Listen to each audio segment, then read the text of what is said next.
Contract affair getting paid until the day I die. Money coming in, but not one at bat, not one pitch, not one strike. Being deferred is where it's at. Deferred.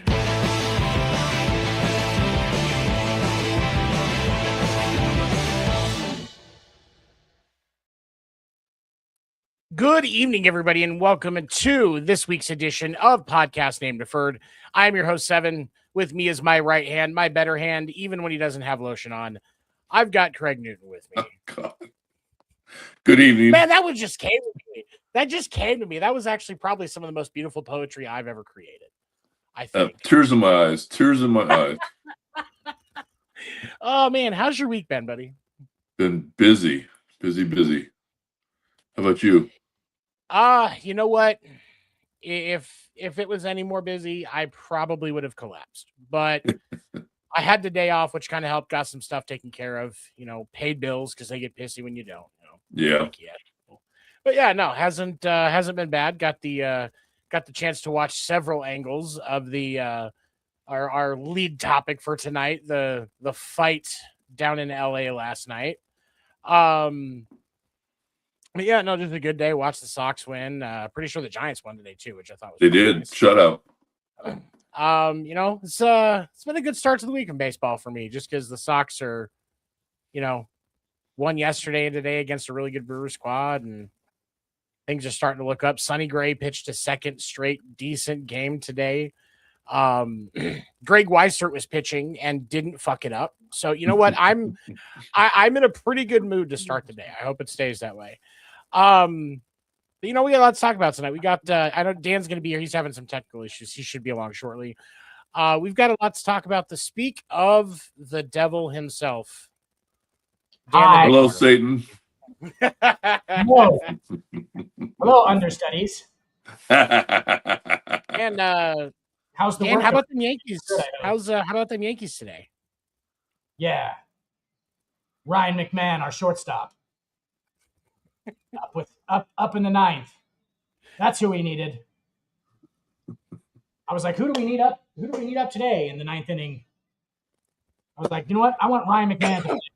When I really need a hit, I go to Ryan McMahon, our shortstop.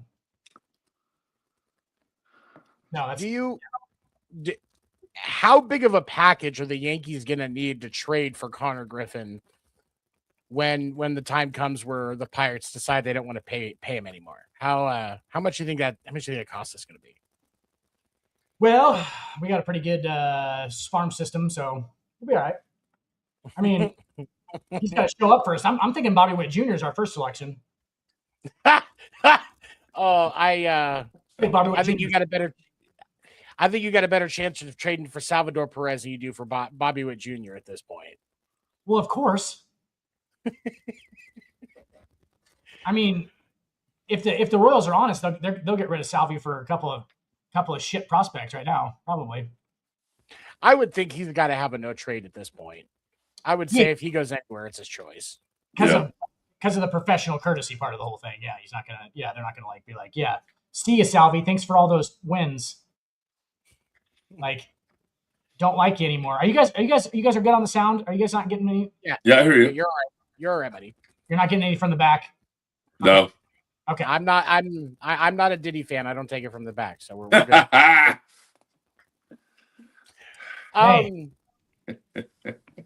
So last night we had our first brawl of the season, if you will, between the Los Angeles Angels and the Atlanta Braves.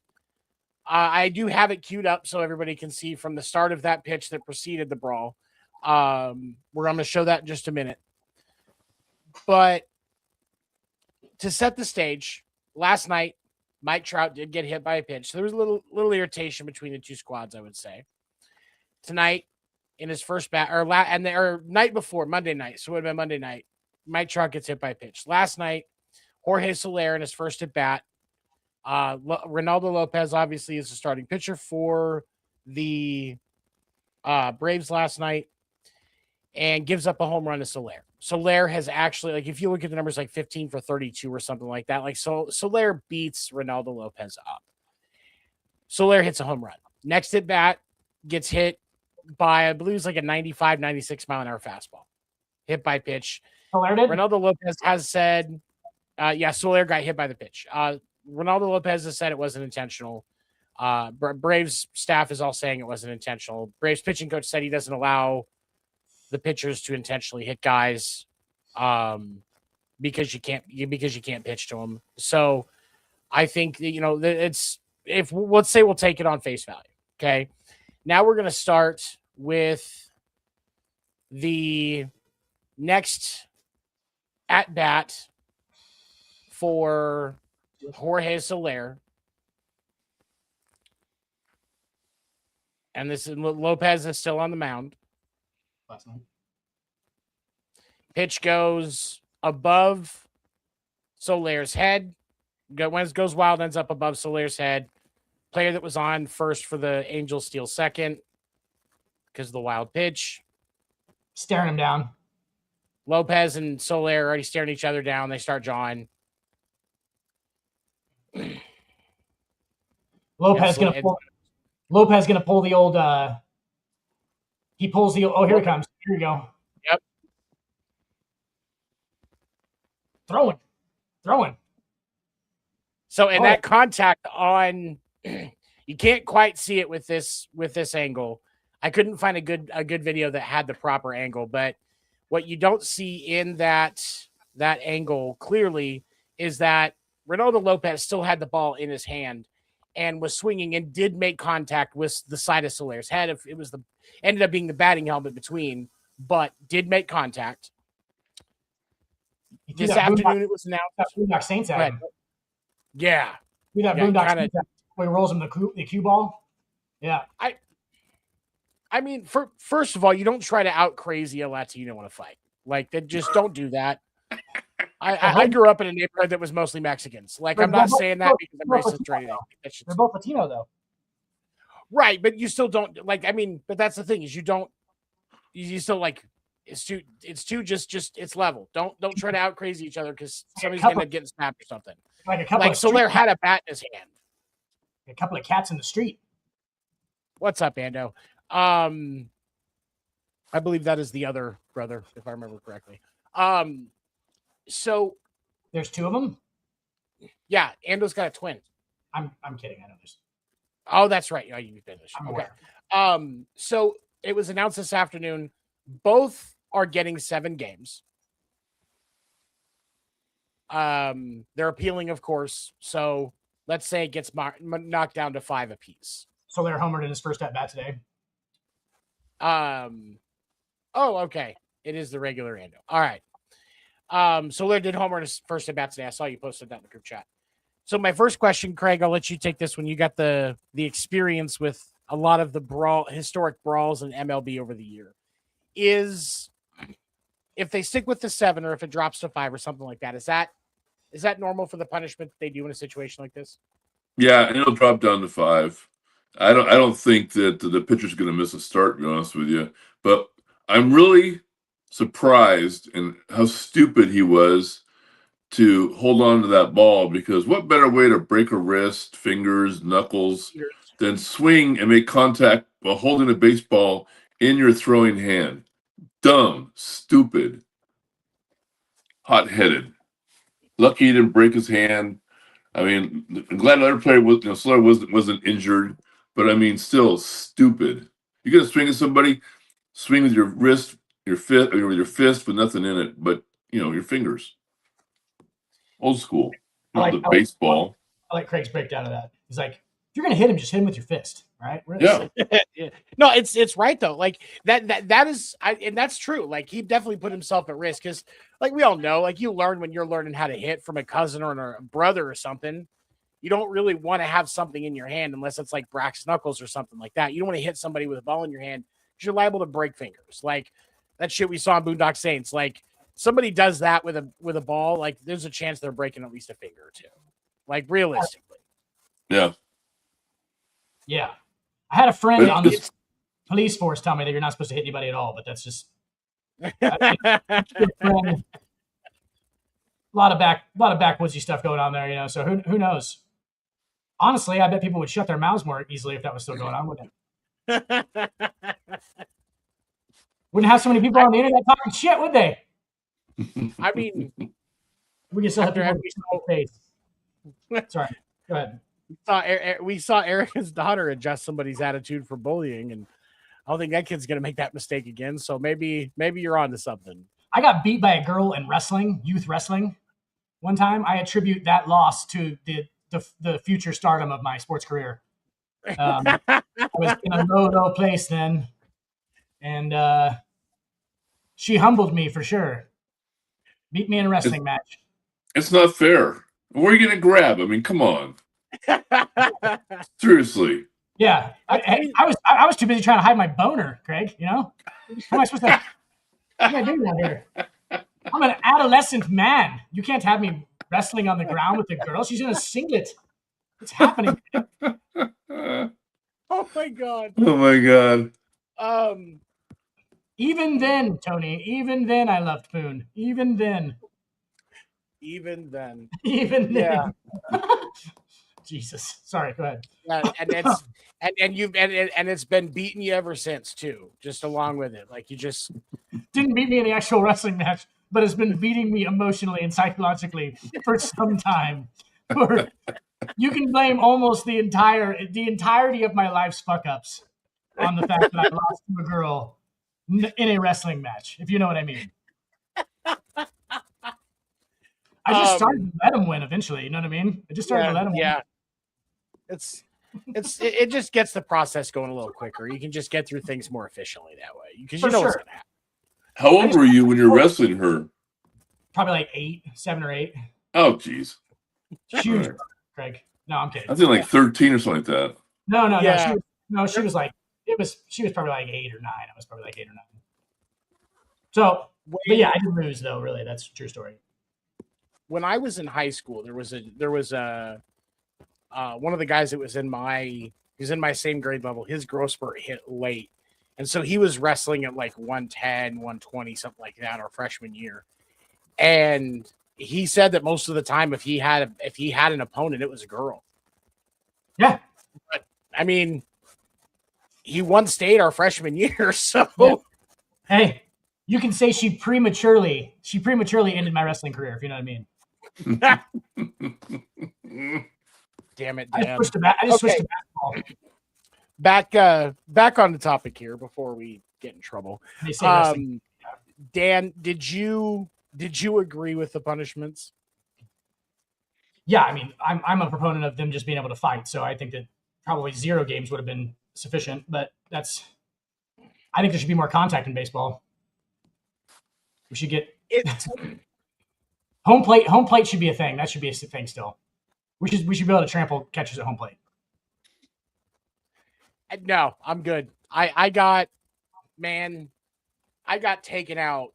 Like, get it granted, yes, I had a chest protector on and a catcher's mask on. Yeah, you guys wear pads, and then you're worried about people flying home plate. Like, right, but when I'm 120 pounds in gear, and I'm getting trucked over by a senior that weighs north of 200, should have rethought your positioning.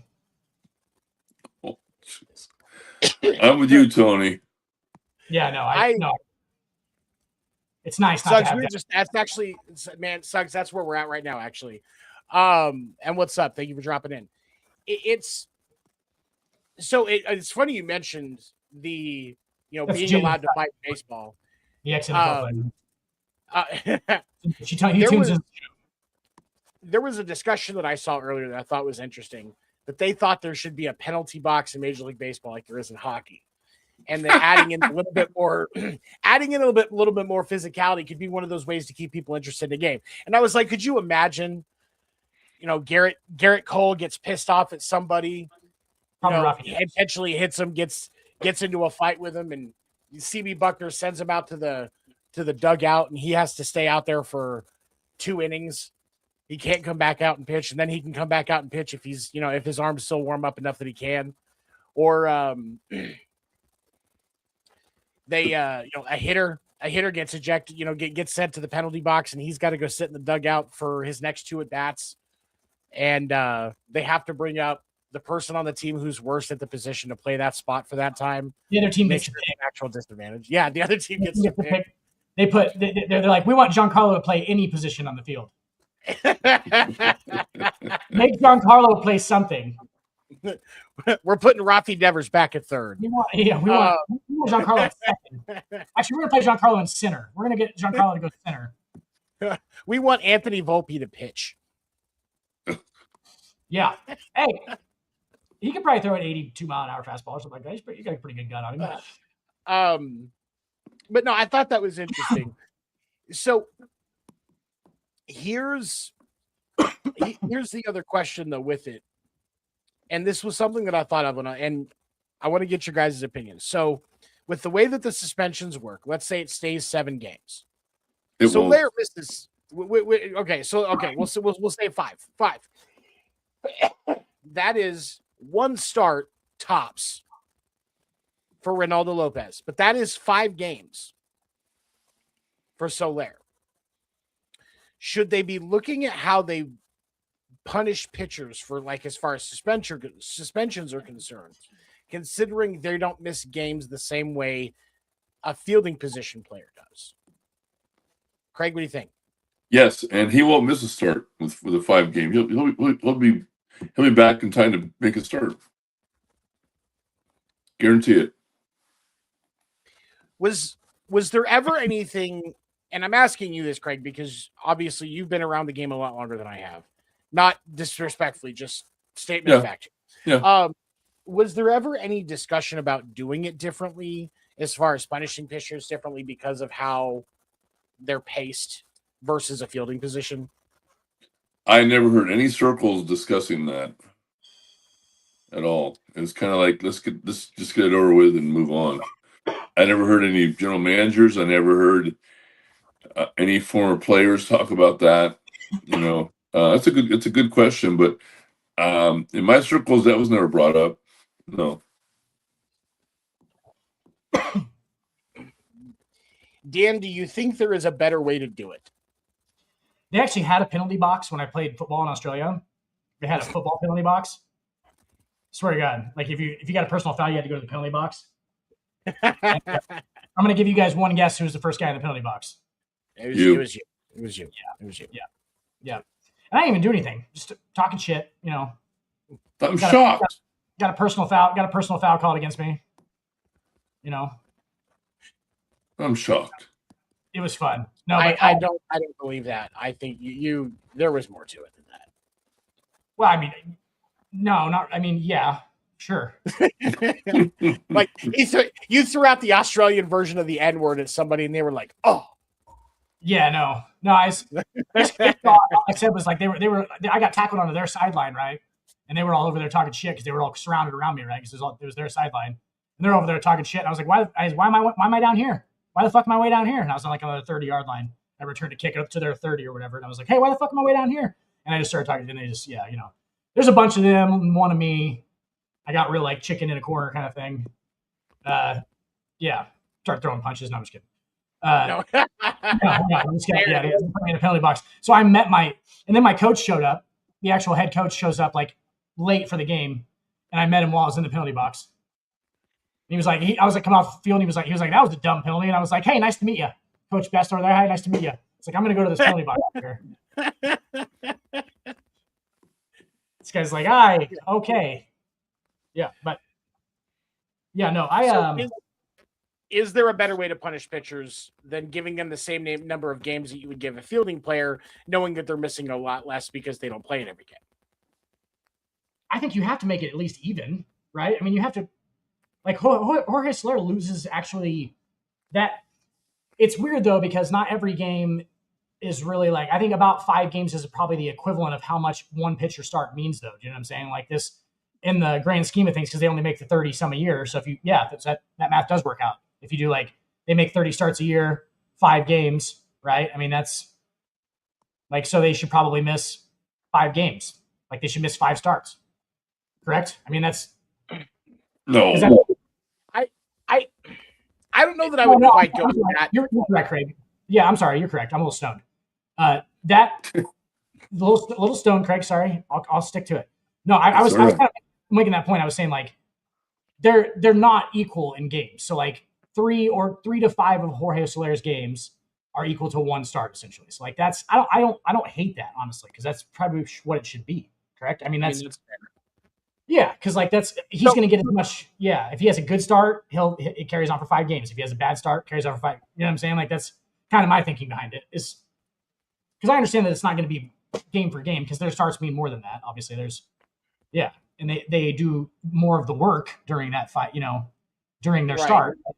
Yeah, you could argue. So when and Craig, you're going to know this better than any of us would. So when a pitcher is paid, they're paid every game they're on the roster, whether they're starting or not, right? Like it's not like, so Garrett Cole started on Monday. He got paid for that game. He's not going to start again until Saturday. So he doesn't get paid for another game until Saturday. Like they get their pay.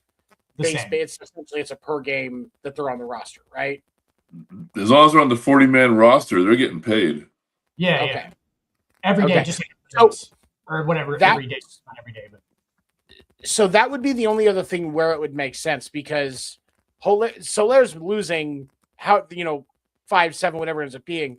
Soler ends up losing that many games of pay. So does Reynaldo López. So I mean that part, the financial side, that does balance out. I think the loss on the roster, the need to fill the role, I think is very different. And I don't know how you balance that part out. But financially, towards who?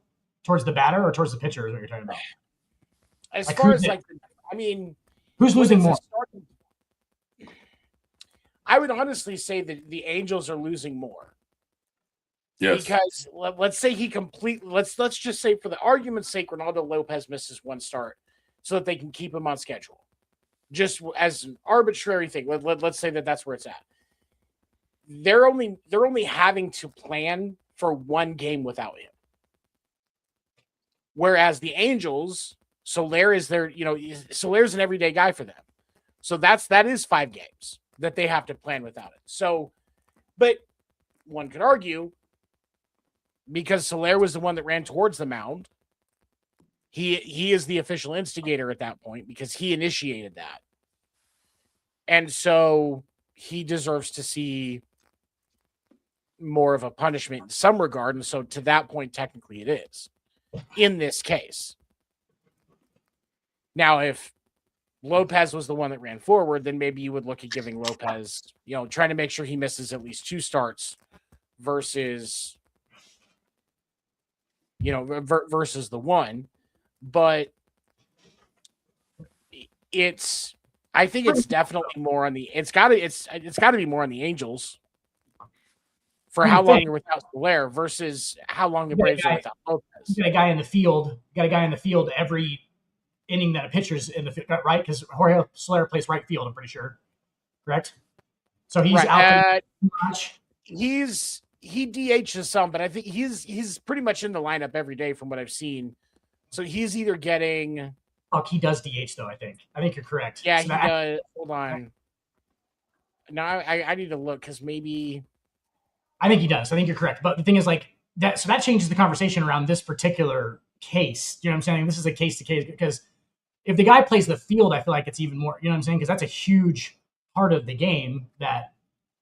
You know what I'm saying? Like that's a huge defensively. That's like if he's not playing the field and like shit. Soler has been. He wasn't right today. Okay. I'm wondering. Good looking guy, isn't he? What a baseball body on that guy. He looks like a UFC fighter. He's gigantic. He's in great shape. 6'3", 235. Like the fact that Reynaldo Lopez was just like, I think Reynaldo Lopez was he was backing up for sure, right? Oh yeah. Reynaldo Lopez backs up the whole time, yeah, because he gets a couple like in Soler was. Well, let's talk about who wins that fight if they let that play out.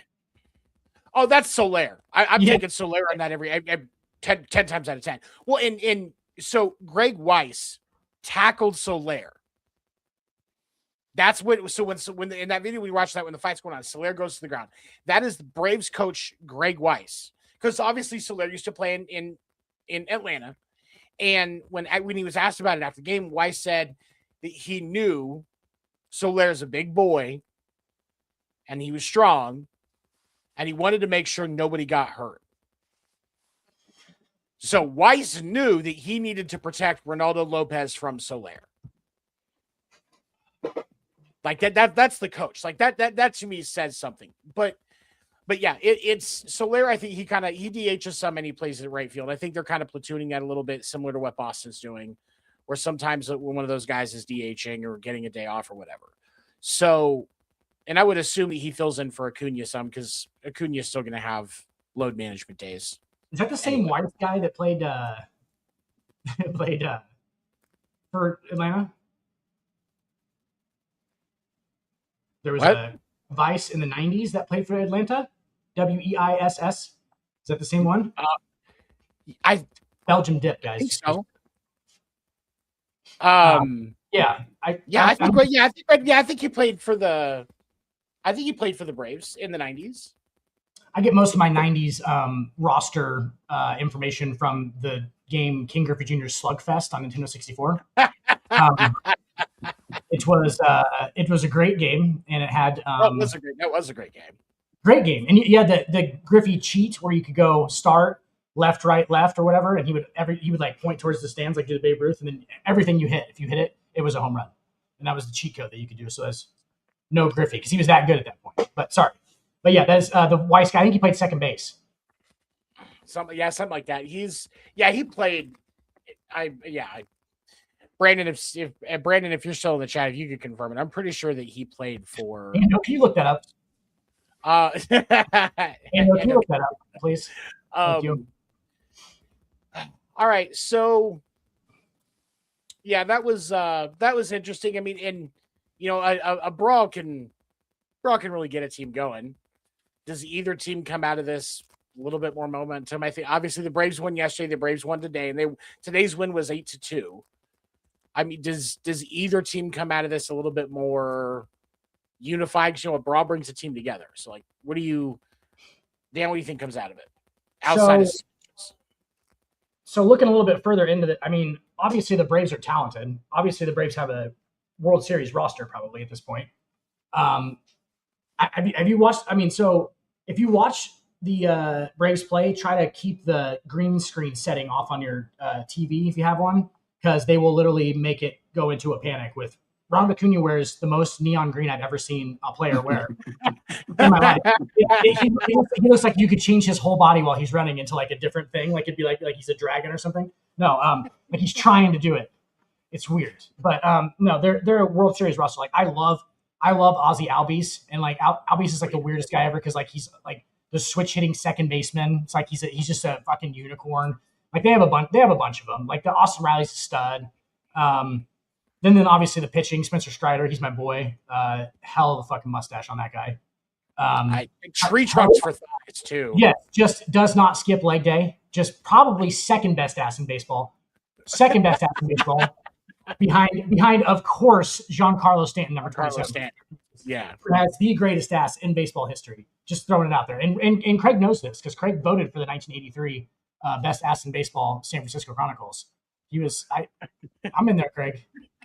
I read the article. He was all into it. You know exactly what I'm talking about right now. Hey, and it's not gay, Craig, okay? It's not gay. It's the study of a man's body as a baseball player that should really be looked more into, because the guys with the great asses, let's just talk about him. Cal Raleigh, great ass, AL MVP finalist, okay? Aaron Judge, fantastic ass, AL MVP. Giancarlo Stanton, former NL MVP, greatest ass in history of baseball.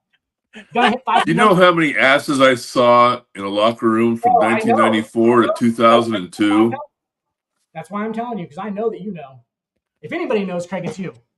And I think that, yes, I would actually like second me on the Giancarlo thing. I'm just kidding.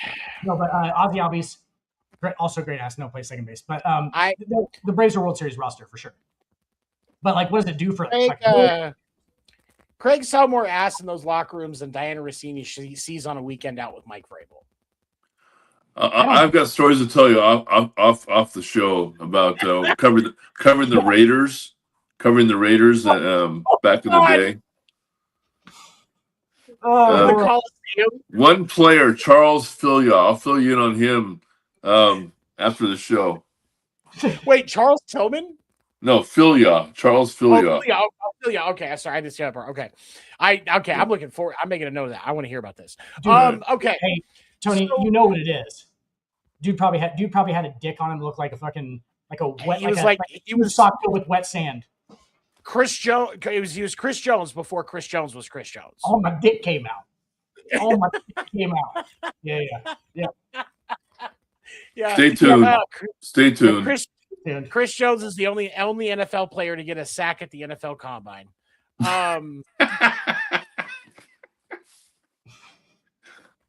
Sorry, I saw that joke earlier and it almost broke me. Okay.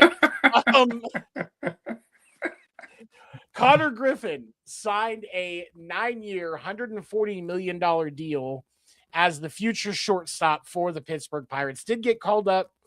I think it was right after the first series. They didn't have him on the roster on opening day, which I think was more about stuff for service time and things like that.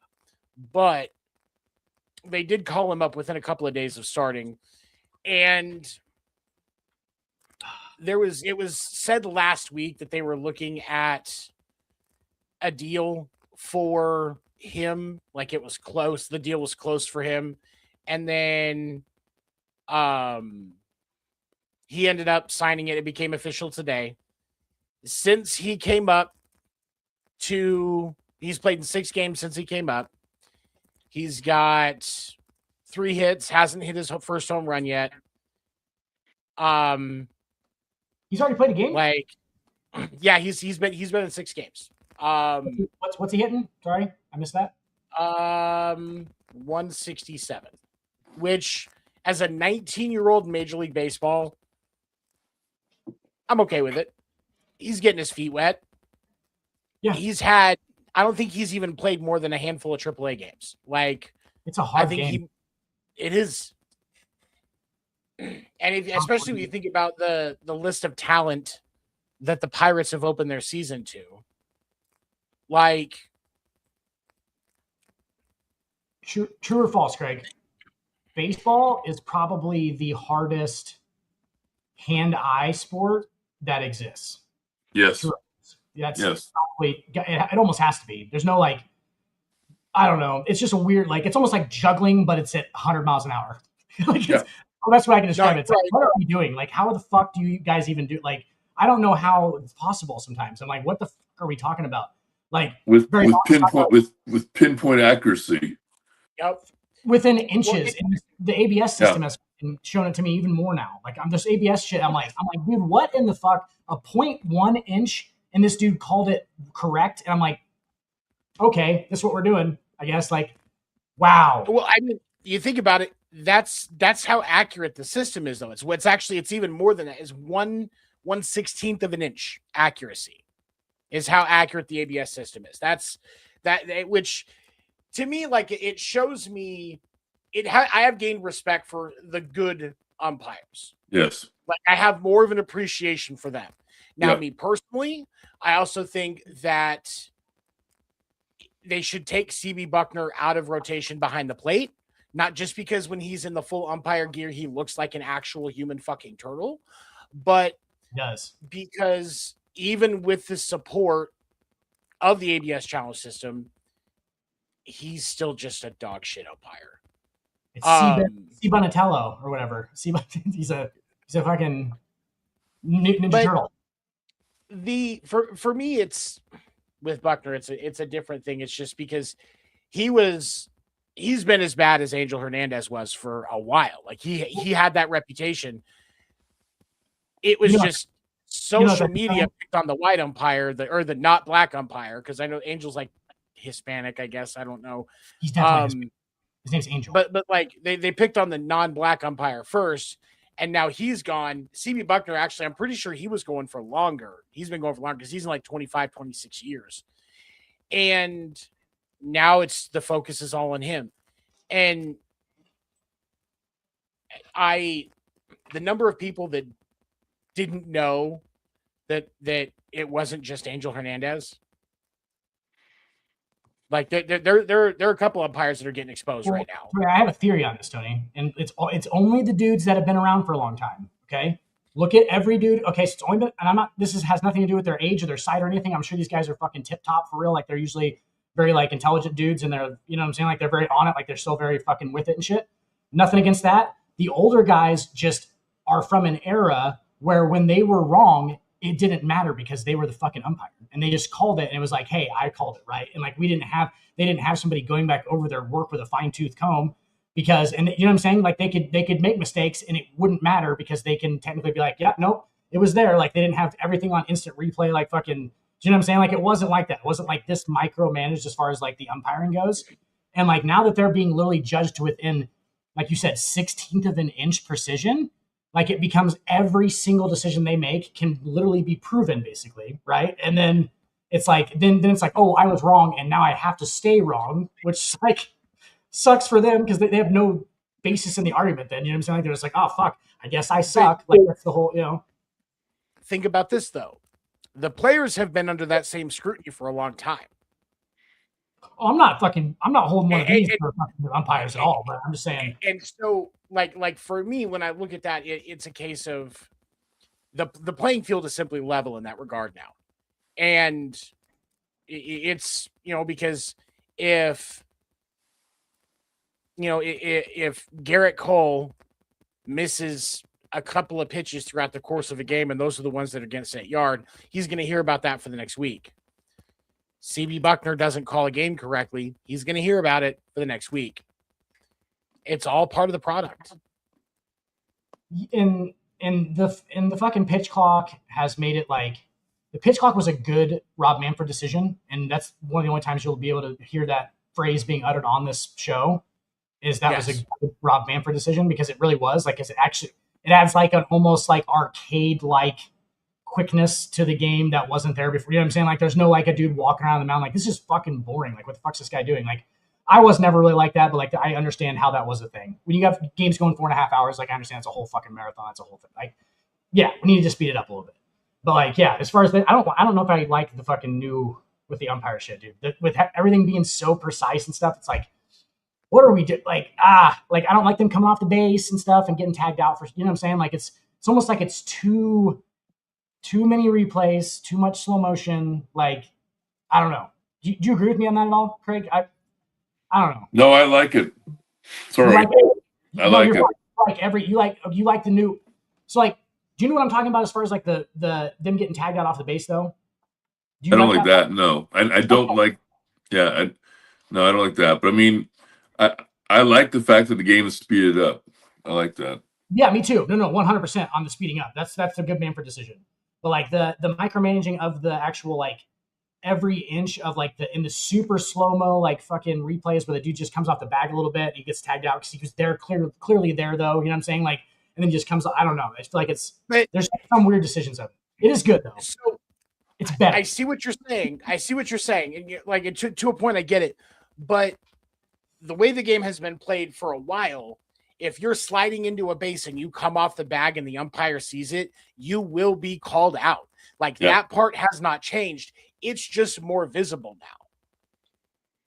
Right. But sometimes it's not. Like, you know what I'm saying? Like with the dude's hands gets there first. And then right. There's some of those where it's like just barely you can his body comes off of it. Yeah. And it's like, oh, there's just like a little bit. Like obviously that's a safe call, right? And every facet of the game down to when you're in Little League, that's a safe call, right? And then like they look at it slow-mo and it's like, oh, his body came off of it a little bit for a second, and then that's he still had him tagged or whatever, and you're out. Like that's come on, like that guy's safe. Like I don't know, this is me.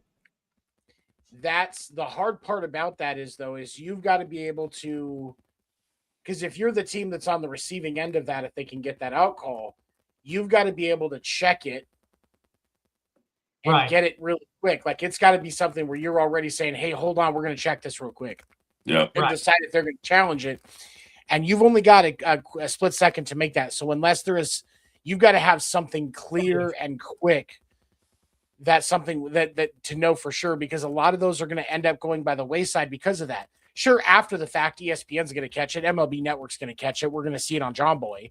But the ones where it gets caught that he was off the base this far, that's unless it was something where it happened exactly in the line of view of one of the coaches where they can go, oh, hey, we got to check that. We got to check that. Right.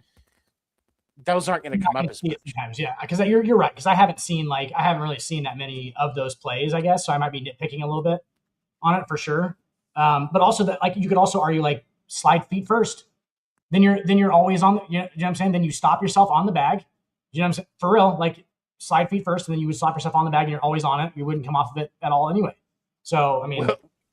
Wilson Contreras slid in feet first to second yesterday against the Brewers after he had gotten hit by a pitch in the game and ended up tearing up David Hamilton's pants. He had to get new pants on. Yes. Well, David. So Wilson Contreras has been hit like 24 times by the Brewers. Yeah, because he used to play for him and shit. They don't like it. No, because he used to play for the Cardinals. Oh, okay. He was on the Cardinals. Yeah, like he's played against the Brewers so many times because they were always a division team for him. And that's also, I think that's the lead for one team against a single player for active players in the league. So when he takes a hit by a pitch, like he gets pissed off. But I think that he went a little bit more of the old school baseball way, where I feel like something dirty happened to me, so I'm going to share the love. Yeah, for sure. That's competitive nature. For sure. It is. Yeah. Just like sliding head first, ironically, is part of a competitive nature. There's a ruthlessness. There's a ruthlessness and a give all for your team to it that like is different than sliding feet first. It's almost there's glory in the face first. I'm going to sacrifice my body because I'm going head first into it. Like, 100% effort kind of thing. There's something, obviously Pete Rose was like the dude who was coined it, correct? And he was the guy who was beloved for fucking playing as hard as he could. Right. I mean, that's kind of the thing, I think. We used to never see that many guys with sliding mitts on. And now every guy, when they get to first, they put that sliding mitt on to go around the rest of the bases because the focus is head first. So I get what you're saying. Is it the better way to slide?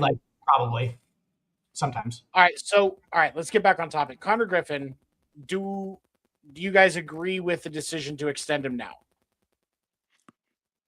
No. Why not? He's not proven. Not proven. He's a kid. What's he done? I mean, he hasn't done anything yet. So, to throw the money out there already? No. It's a gamble for sure. It is. Like Boston got burned. Boston signed Christian Campbell on an extension last year that was like $90 million extension, I think, if I remember correctly. And he got sent down a month later and didn't even make the 26-man roster this year. And Boston's actually was trying to figure out what they were going to do with their infield. And they've also been trying him out in the outfield and a couple of other spots. And he can't seem to get settled in to a role that's actually going to benefit him. So you're right. In that regard, yes, Craig, it is definitely a gamble. He's not as much. He's not as much of a gamble as Christian Campbell. That is correct. And if you have an elite shortstop that you're paying an average of $15 million a year,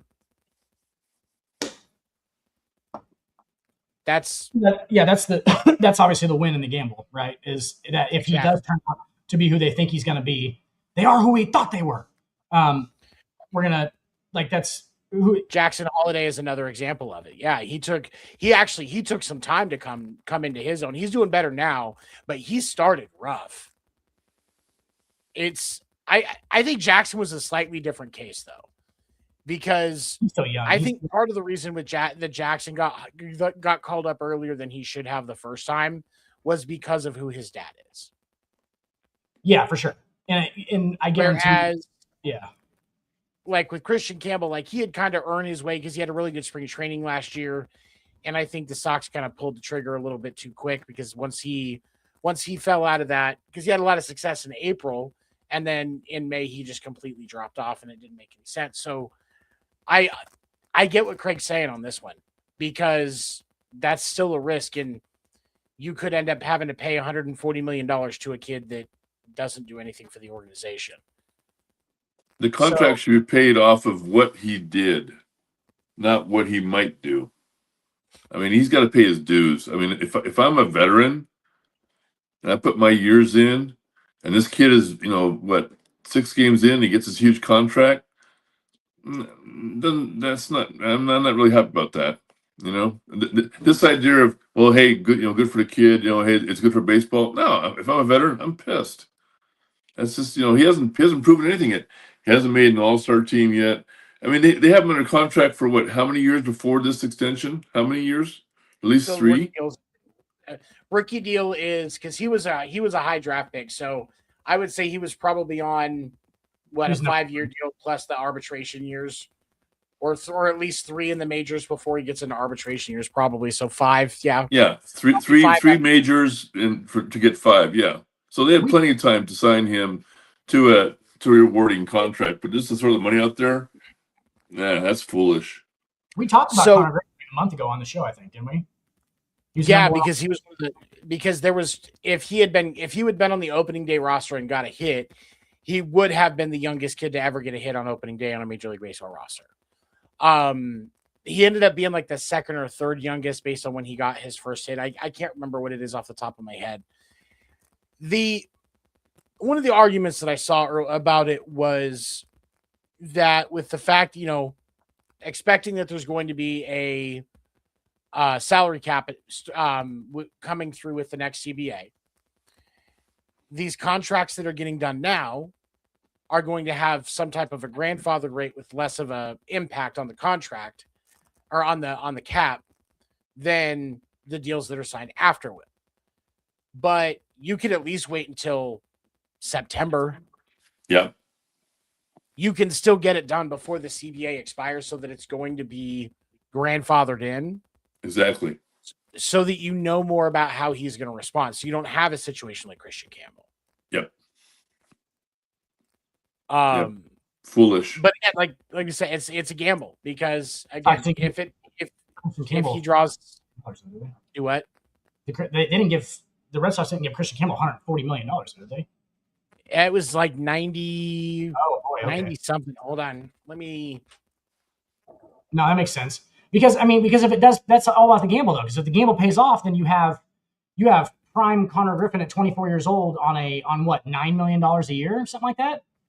So okay, I'm sorry. It was only so the deal with Christian Campbell was an 8-year, $60 million extension. So it wasn't even that much. So I thought it was a higher value, but that's still a $60 million risk that doesn't look like it's going to pan out. That's just the nature of the game. Unless he ends up with like the Rockies or the A's or the White Sox or something where he's going to have time to suck and get his feet out from under him on the major league level by a team that doesn't have a more win now mentality, like, the Red Sox, the Yankees, the Braves, Dodgers, whatever.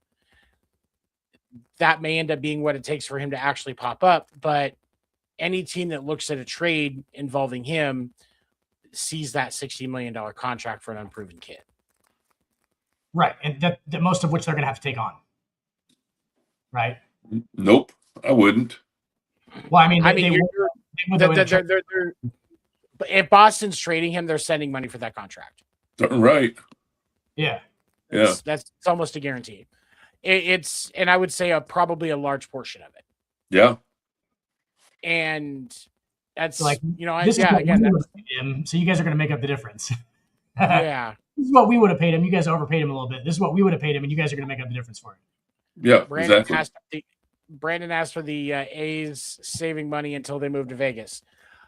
Yes. Something like that. They're always saving money for something. They want to make sure they have it to put in the slot machines that are going to be inside the stadium so they can hopefully win some of that money. The New York Yankees and Ryan McMahon lost to a team that does not have a city in front of its name. Hey, That is they are how doing good I feel. special. To the A's credit, they did backtrack on something. They released this year. They will have an alternate uniform that says Sacramento on it. So they have an alternate city. Sacramento Athletics. Catchy. That doesn't sound depressing in like a double-A club at all. So it's still so disrespectful to the city of Oakland. Like, It's not even motherfucking Fresno. Yeah, no shit. The fuck? Sacramento Athletics, bro. Hey, they're back in town. The Athletics, bud. They're coming for you. I bet they have a beautiful stadium. I bet it's in the middle of nowhere. 12,000 seats. What do you think? 12,000? 10,000? 10,000. I think seats. it's like 11.5 was the number I saw. So you're right. Guaranteed there's no outfield fountains or anything. I'm gonna guess. No. I'm gonna guess it's mostly parking lot. I think they had to do remodel. They had to do a remodel in the off season so that there were bathrooms in the dugout. The A's, the Rays have a better stadium than the A's do. Hey, they are back in the Trop now. Well, no, because the Rays are back in the Trop now. The roof is done. What? Is that place safe? Like what? Yes, they $66 million in repairs and upgrades to the Trop. They won their debut, their first homestand. They're back in the Trop this season. They should have spent that $60 million on what they did to the Twin Towers and just demolished those things. Controlled. Oh my god! Demolish that fucking thing is what they should have. That $66 million. Blown that thing into another, and then just. Why are you guys in a dome? You're in Tampa, Florida. For real? Why are they in a dome? Is that? To me, answer that question. The tad humid. It's the humidity and the fact that you get pop-up rainstorms every day in Florida. So it's just like, why not? Okay, so like it's just like it's raining all the time. It's kind of a swampy area. I get it. Yep. But they should have demolished that place. All in. I still think the Rays would do better in Orlando than they do in Tampa. They looked really good in the Yankees AAA stadium. I bet you think they did. Where we like them as our AAA squad, just developing our players on a major league level. I like it. I love it. It's great. It gets us a good look at our pitchers for the future and keep two rosters. It's nice. All right. So as we wrap up tonight, I had sent you guys both an article. There was an article that was posted on ESPN yesterday about one of the things that's going to come up in the next CBA negotiations is an international draft. And one of the things that was talked about in this article is this family who lost their young teen child because he was going to one of the academies, the international academies that are down there in the Dominican Republic. And they found out that they had been shooting him up full of anabolic steroids. And he had come home. He said he was never going back to the clinic. He was really sick. He woke up the next day. He was jaundiced. They took him to the hospital. 2 days later, he's in a medically induced coma, and then he ends up passing away. There is a lot of discussion around alleged like backdoor deals, having to pay off street agents to get access to kids. They're not supposed to sign until they're 16, but they're doing handshake deals, backdoor handshake deals as young as like 11, 12, 13, that they're going to sign these kids as soon as they're old enough. And a lot of allegations at these academies. So is the international draft in a league-run program in the Dominican Republic, is that the answer to solve problems like this? Yes. Why do you say that? Well, it's gonna eliminate the backdoor sleaze of the I call them peddlers. I mean, that are preying on kids as young as 12 years old, to get their parents to go into debt to bring them into an academy, and then they're in debt. So now, like the article said, then they got to pay loan sharks on an advance based on what the kid's possible salary could be if they ever get signed. It's just sleaze all over the place. You have the draft that eliminates the so-called sleaze middlemen and makes it more legit. And why the heck we're not hearing more about this from Major League Baseball, and especially our esteemed commissioner? It just reeks. It just absolutely reeks. Because it was a great article. It was a very well written article, and for those of you that want to go check it out, if you go onto the ESPN's page, it's on the MLB section. The article is called "Broken System is an International Draft Next." I'll see if I can put the link in the description after the fact. I'll post it on the Podcast Name Deferred Facebook page. It's a very well written article, and so the question becomes: okay, we instituted an international draft. How does the MLB deal with the expense of the program? You know, at the academies, how do they pick who's going to be running it? Is each team just going to be sending guys down there to run it, and you can't say what team you're with? You can't do anything, but you can relay back to your teams, hey, look at this guy. You can do the scouting stuff. You just have to help run the program, and you can't say shit about who you're with. Like, how do they regulate that so that they can still have the program? Because the Dominican Republic and Venezuela provide the most non-U.S. talent in Major League Baseball. You're asking a good question. You're asking a good question because, I mean, you've got teams. You have the Dodgers are down there. You got the Giants are down there. I'm not sure they're. Fact. Yeah, so they already have their academies going, so they are contributing. Not in an overt, not an overt way, but they're by their very existence and the carrot that they put out there, you know, for a lot of money that could be in a kid's future. Major League Baseball is responsible for part of this problem.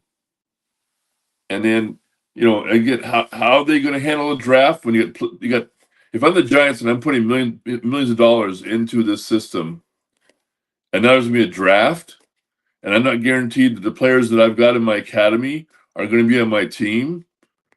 Yeah, that's going to be a hard pill to swallow too, but you got to protect these kids. And the only way to do that is to get rid of the sleaze by having an international draft.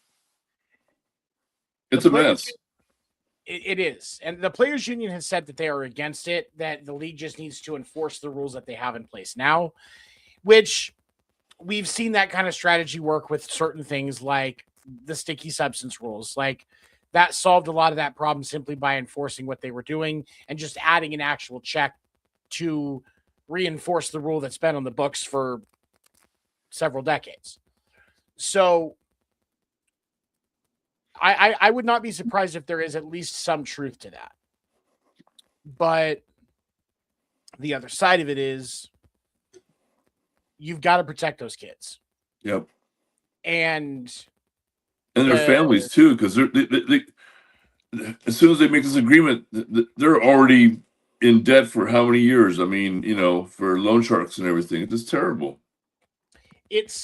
I think, first of all, one of the easier things that you can do that takes the pressure off of families, if you have a league-run system, is the kids are scouted and recruited to the program by guys that are down there, but there's no cost to the families. I think the league can, if we're going to go, because if there's an international draft, these academies are all going to be league funded, but all of the teams are going to be contributing. So you'll have Japanese kids in the academies, you'll have Chinese kids in the academies, Korean kids in the academies, and then of course all of the Latin countries, whatever. And then, but you're not making that family spend, X number of dollars per year for their kid to go to the academy. No, your kid has a slot. They have to keep developing to keep it. But we'll make sure not only are they getting a proper education, but they're getting a safe environment to develop their athletic abilities so that they can be, when they're eligible for the international draft, they can participate. Like, because, I mean, ultimately, the expense on that's not going to be huge. Comparatively, because you've got more control over the situation, more control over where the money's going. And then at the end of the day, the kids are safer. The league is able to control what is going in, as far as we're not letting guys just walk in. We're not letting guys go in and shoot these kids up. I definitely think it's reasonable that there should be expectations for blood tests and stuff like that. I don't need a 12-year-old kid that looks 16 and testing positive for anabolic steroids being in the international draft. No. Also, if you guys were smart at all, they would understand that steroids really don't work that well unless you're like 22 to like 27. You have to be more in like your athletic prime. Like, it's not going to like do that much when you're like, you already have so much testosterone going through your fucking system at that point. Like, not going to do that much. Like, if anything, you're going to fuck those kids up. You're going to make them too big. They're fucking too big for their fucking joints. Yeah, they're going to get jaundice. That's from a fucking dirty needle. That's some crazy shit. And that's literally from, they're just down there fucking shooting. They're just like reuse. You know what I'm saying? Like, there's no like actual medical standards to this shooting up of anabolic steroids either, which is why that kid died for sure. But yeah, it shouldn't be happening in the first place, but that's why that kid died, because they did it unsafely, obviously. Right. I mean, yeah. And that's why you have to establish the standards. And I think that for me, like, the MLBPA has to understand that unless they have a solution other than enforce the rules that are in place now that can protect these kids, you've got to get behind it, because it's not like the only ones that's going to impact are the 20-year-old players that are coming from Japan that are already adults and can advocate for themselves. We've got a 12-year-old kid that thinks that if he doesn't succeed here, his family is going to be in debt for the rest of his life. So I think that the leverage and pressure are completely different for a Japanese player wanting to come to the U.S. versus what they're doing to these kids in the Dominican Republic and Venezuela. And so I think that they have to have some, they have to come away with the CBA with some protections for these kids in some way. For sure. Yep. Like, there has to be improvement, at least in some fashion. If, there's more penalties for the teams, to find some way to disincentivize the ability to sign these international players, or to the disincentivize bad environments and backstreet deals when trying to sign these players on international contracts. And you've got to find a way to do it and keep the kids safe. That has to be the ultimate goal for everybody. Well, fellas, sounds like there's a little bit of money to be made in the Dominican Republic. I'll be right back. Look at you learn Spanish, huh, Craig? See? I see what you did there. I didn't do that. Craig did that. I just said, all right. A few quick injury and updates injury piece of information before we wrap up tonight. Cubs Cade Horton is out for the season. He is getting elbow surgery. It's his UCL. They don't know if it's going to be the internal brace or TJ until they go in. But the Cubs did say yesterday that he is done for the year. And either way, you're probably not going to see him until close to June, July, maybe closer to the break next year, is when we'll actually get to see Cade Horton pitch again. That's too bad. Alejandro Kirk is out 6 to 8. He had to get surgery on one of the fingers on his left hand after it got injured because of a foul tip that hit his finger. So, congratulations to the Toronto Blue Jays kitchen staff on getting a fucking break for a change.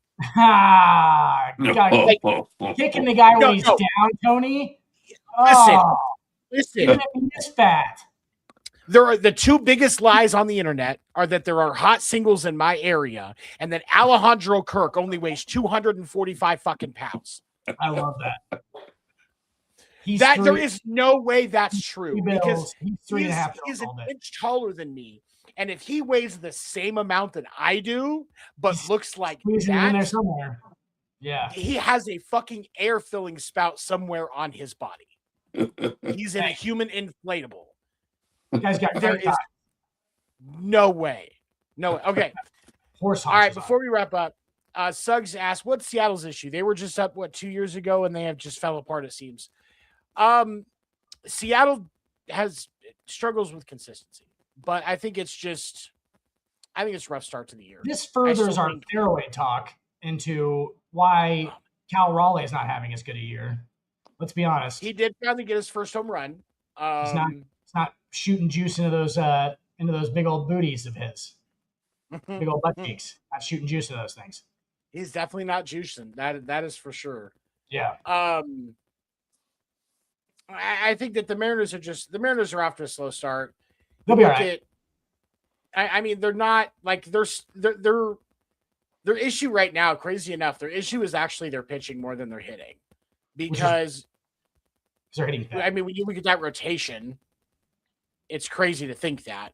But even though they're the last in their division, their run differential is only -2. Like, they're scoring runs. They're just not stopping the scoring of runs. Need I mention, Tony, they ran into the Bronx Buzzsaws. They ran into the Bronx Buzzsaws at the very beginning of the year. It's the Bronx Bone Saws. Bone Saw. Yeah.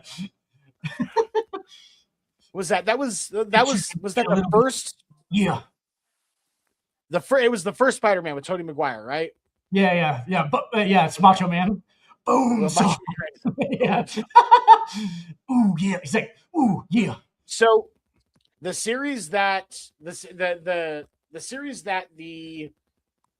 Mariners have had to start the season was they did a 4-game set against the Guards, the 3 against the Yankees, the Bone Sauce, the 3 against the Angels, and they were 1-2 in all 3 of those series, and then they got swept by the Rangers. So they have been 1 and okay, I'm sorry, they were 2-2 against the Guards, 1-3 against the Yanks, and then 1-3 against the Angels. Or 1-2 against the Angels, and then 0-3 against the Rangers. They have a series that starts tonight against the Astros. Their pitching has to lock in.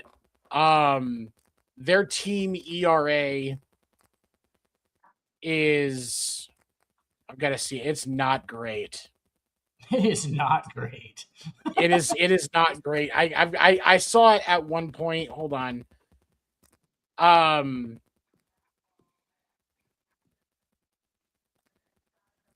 on. Where is it? I want to change my screen name to the Bronx Bone Saws real quick. Bronx Bone Saws. They ran into the Bronx Bone Saws. Their team ERA is 2.73, but they've given up pretty good. Like, it's, I mean, when you think about it, that's, as a team ERA, that's not bad. 2.73? But yeah, 2.73. They're allowing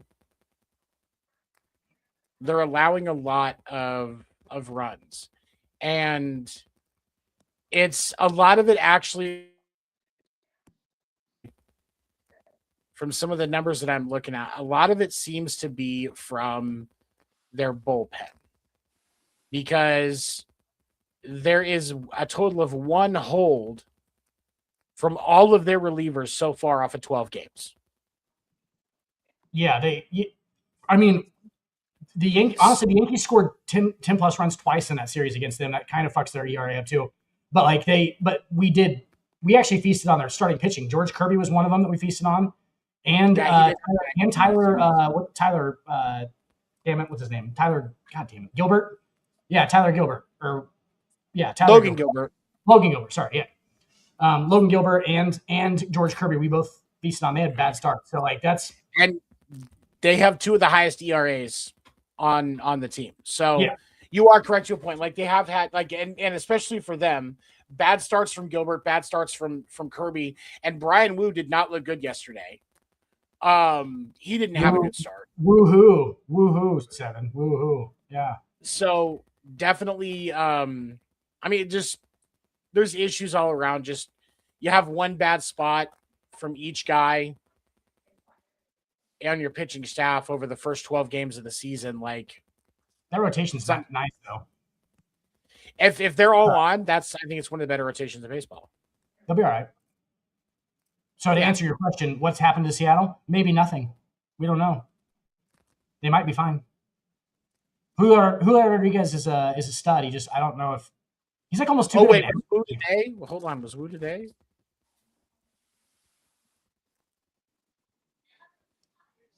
It just seems like Julio strikes out a lot. It's just a weird assessment. I don't know if the numbers would follow that, but wait, okay, so the series against the Astros for the Mariners that starts on Friday. And it was Brian Wu. What's crazy is he only gave up 3 runs. So that's not a lot. If you don't get any offense out of that, and that's the thing is if you look at that, their run differential's a -2. If they win that game today, they're at least at a -1 or even, depending on how far they win it by. The Mariners are going to be fine. It's just a rough start to the year. So Julio Rodriguez went 0 for 3. Yeah. Cal went 0 for 4. Like, dude, they only got 2 hits. Eek. Yeah, that's rough. That is rough. Well, but Mackenzie Gore, though, Mackenzie Gore is off to a decent start this year. His ERA is only 2.76. Mackenzie Gore's good. Mackenzie, he's a great pitcher. So I think a lot of it just comes into who they've just faced some good guys, but they've held through it a lot better than the win-loss record shows. They'll get there. Get there. You know why they're off to a slow start, Tony? Because they ran into the Bronx bone saws. That's why. Oh, just stop it. All right. Before we get out of here, I don't want to keep Craig up too late. Senior Dinner's calling his name. We want to thank you for tuning in to Podcast Name Deferred. The episode will be on Spotify by tomorrow morning. For those of you that are on Spotify, thank you for listening. We appreciate you. Definitely check out, make sure you like, follow, subscribe to the Podcast Name Deferred page. The Morning Minute goes up there every day along with my TikTok and the Wire page so that everybody gets a chance to see it. Would love to get your feedback on that. Just want to make sure I'm doing a good job with it. And we are a part of the Wire Network. They have shows morning and evening hosted by great individuals that love to share their experience with us. And we appreciate their support of us. So definitely make sure to support the network as well. That does support us. Tony, we appreciate. After hearing the new outro, I am totally in support of the new corporate route we're going. After talking to corporate in extended periods of time, I have realized that this company is the best to go with, and we should keep going. We should keep the corporate route. Wire to Wire Sports. Right. Everybody watch. Everybody watch Wire to Wire. Wire to Wire Sports. It's for everyone.